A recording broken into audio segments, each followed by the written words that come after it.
जर छोटं बाळ असेल आणि असा पराक्रम होणार नाही हे तर होऊ शकत नाही. नमस्कार मंडळी, स्वागत आहे तुमचं माझ्या परत एका नवीन मिनी ब्लॉगमध्ये. खूप वेळा बघितलं आहे छोटे बाळ असताना आपल्या आईचं मंगळसूत्र ते खेळता खेळता तोडून टाकतात.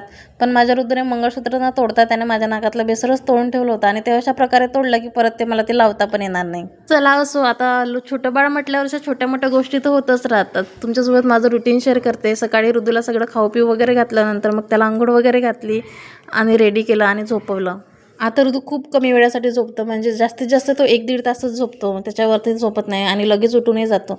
म्हणून मग मी माझे जे काही कामं बाकी होते ते कामं वगैरे करून घेतले, कपडे वगैरे धुतले. नंतर मग खूप भूक पण लागली होती, जेवण वगैरे करून घेतलं मी. जेवण झालं की मी लगेच ऋतूसाठी पण जेवण बनवून घेत असते, म्हणजे तो झोपून असला की मग लगेच त्याला उठल्यावर जेवण द्यायला बरं पडतं. म्हणून त्याच्यासाठी साधी खिचडी बनवली. तो पण उठला होता, त्याला पण मस्त असं जेवण भरवलं. त्यानंतर मग ऋतूची मस्ती सुरू झाली. मग आजचा छोटासा मिनी ब्लॉग मी इथेच थांबवते. तुम्हाला आजचा मिनी ब्लॉग कसा वाटला कमेंटमध्ये नक्की सांगा. व्हिडिओ आवडल्यास लाईक, शेअर आणि सबस्क्राईब करायला विसरू नका आणि फॉलो पण करून घ्या. परत भेटू अशाच एका नवीन मिनी ब्लॉगमध्ये. तोपर्यंत बाय.